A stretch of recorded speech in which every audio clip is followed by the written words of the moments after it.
Química, termoquímica. Para la reacción de combustión del etanol, que es un líquido a 25 grados centígrados, conteste a las siguientes preguntas con ayuda de los datos de la tabla. Calcula la variación de entalpía de la reacción. El primer paso cuando trabajamos con reacciones químicas es escribir la reacción química. Una reacción de combustión sabemos que es una reacción de, en este caso, el etanol, que es un compuesto líquido, un compuesto orgánico líquido, con oxígeno gas. Y sabemos que siempre que un compuesto orgánico se quema, vamos a obtener dióxido de carbono gas y agua líquida. El segundo paso será ajustar la reacción, es decir, introducir coeficientes estequiométricos que garanticen que existe el mismo número y tipo de átomos en los reactivos y en los productos. Empezamos por lo que no es ni oxígeno ni hidrógeno. Aquí en la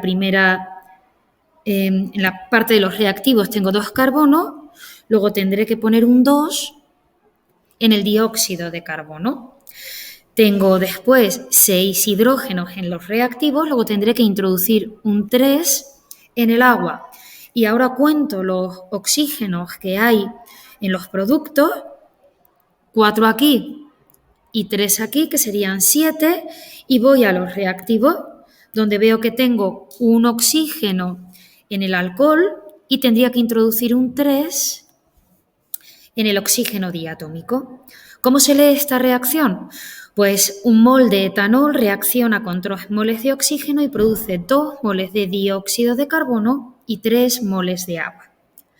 Si quiero calcular la entalpía de la reacción, de esta reacción que he escrito, voy a recurrir a la expresión que me permite calcular la entalpía a partir de las entalpías de formación de los productos y de las entalpías de formación de los reactivos. Entonces, me quedará que la entalpía de mi reacción será 2 veces la entalpía de formación del dióxido de carbono, más 3 veces la entalpía de formación del agua, menos 1 vez la entalpía de formación del etanol y menos 3 veces la entalpía de formación del oxígeno.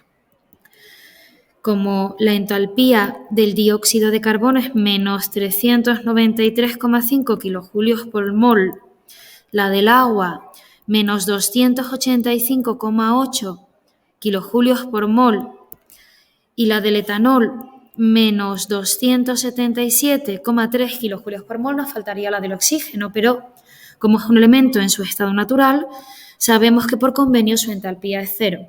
Así es que nos queda que la entalpía de la reacción química será de menos 1367,1 kilojulios.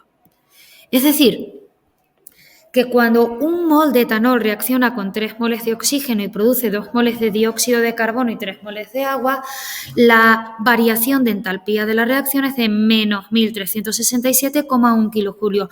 O lo que es lo mismo, se desprenden 1367,1 kilojulios.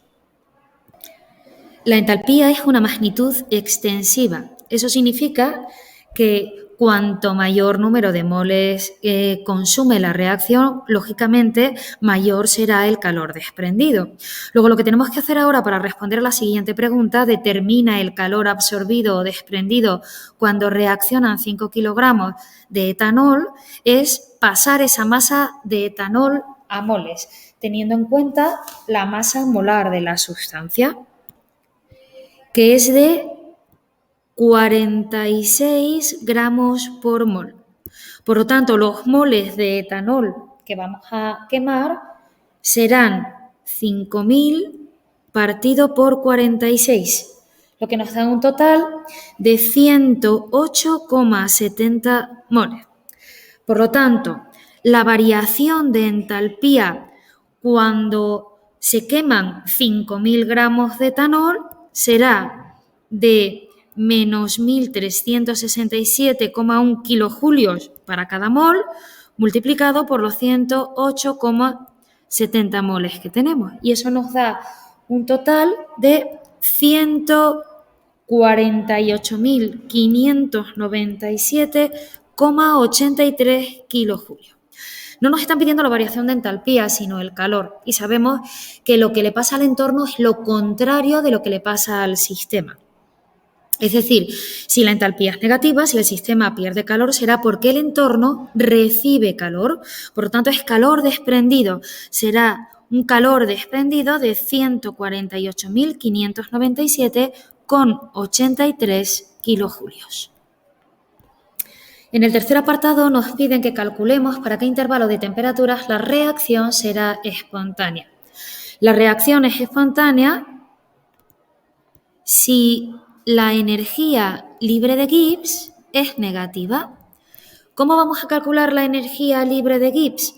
Pues lo haremos a partir de la entalpía y a partir de la entropía.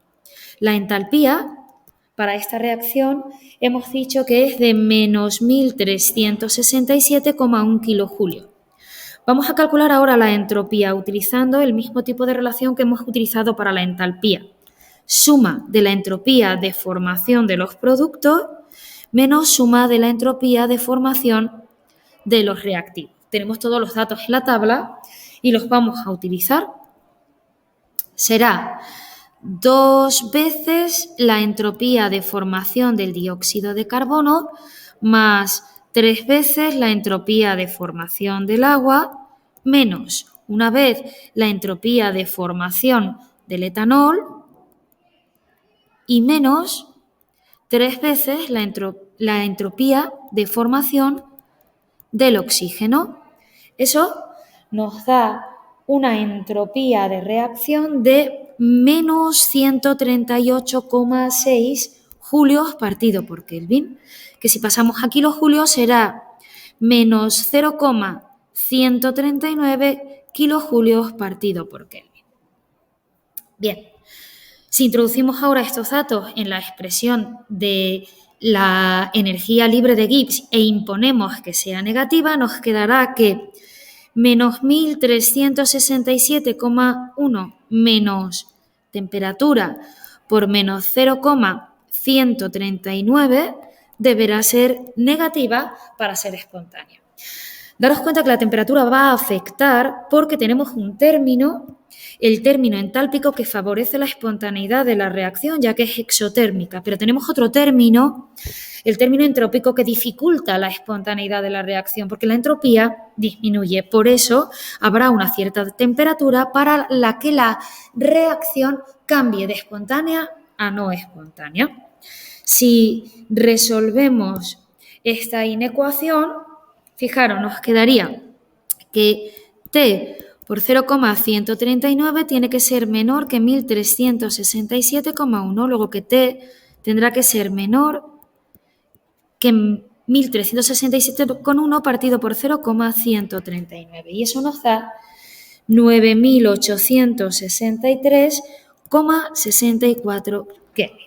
Estamos hablando de temperatura absoluta. Luego la temperatura para la que la reacción va a ser espontánea pertenecerá al intervalo 0, 9.863,64 Kelvin. Recordad que no hay temperatura por debajo del 0 Kelvin, que supone el reposo absoluto en orden perfecto.